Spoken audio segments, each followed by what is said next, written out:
This week, former SAPD officer Winder Morales will learn his punishment for a DWI conviction he earned after crashing an unmarked police car while off duty.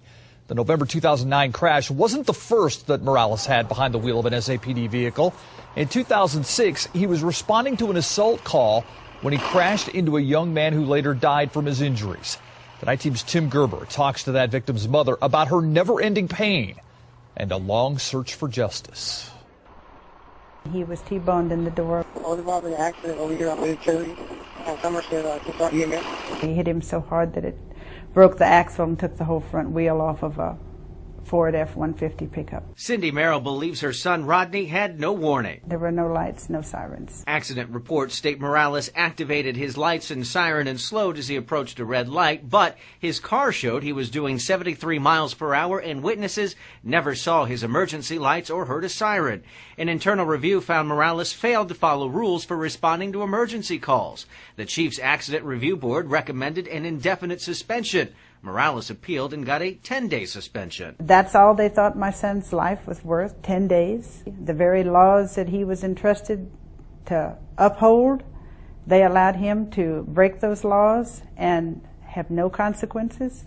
I think it's absurd. The laws do apply to us. Chief McManus expects officers to drive safely, but when they're involved in accidents and found at fault, be it a fatality or fender bender, they're disciplined and sent to remedial driving.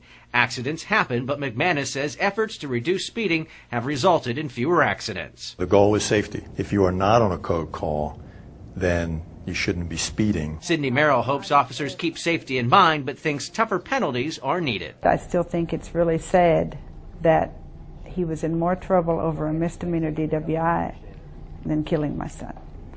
I think that's tragic. Cindy Merrill is also upset that another former officer, David Seaton, was fired from the department after he killed fellow officer Robert Davis in a very similar crash. Seaton was going 100 miles per hour to a non-emergency call without lights and sirens on when he hit a civilian, then crashed into Officer Davis. He was convicted of aggravated assault and manslaughter and is serving a 15-year sentence for the November 2008 collision.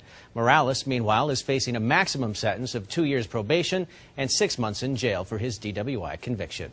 Reporting live tonight, Tim Gerber, KSAT 12 News.